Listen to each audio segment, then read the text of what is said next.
Toujours aucune trace du petit Émile, 2 ans et demi, disparu depuis 4 jours. Mais petit à petit, dans le village du Vernet, les langues se délient et certains évoquent une ambiance spéciale dans le hameau.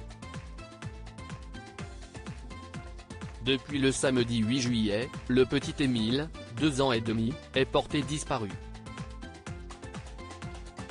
Des centaines de bénévoles, accompagnés par les enquêteurs et des équipes cynophiles, ont ratissé toute la commune du Vernet pour retrouver sa trace.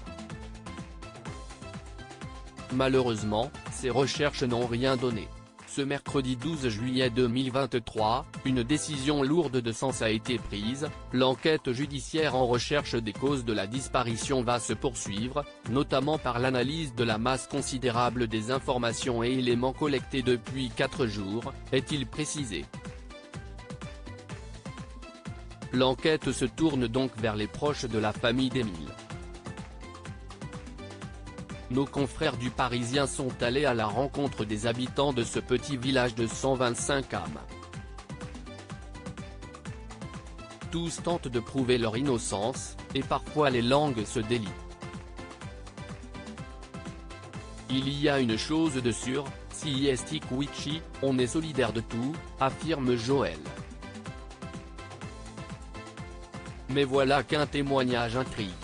Celui d'un couple de retraités venus en vacances dans le village et qui se serait fait expulser du hameau, où ils s'étaient rendus pour participer à la fête du pain. On nous a clairement chassés, affirme la femme, on n'a pas eu le droit de se garer.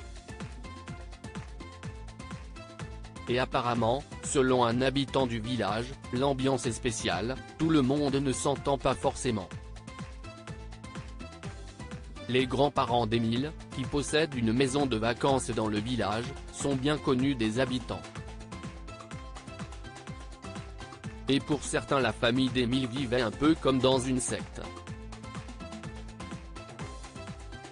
Toutefois, les habitants du Vernet souhaitent rester prudents et laisser les enquêteurs poursuivre leurs investigations.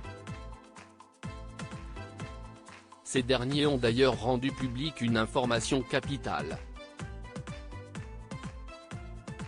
Le jour de sa disparition, Émile n'était pas seul avec ses grands-parents. D'autres membres de sa famille étaient aussi dans la maison de vacances. Aucune information à propos d'une éventuelle réunion de famille n'avait été communiquée jusque-là.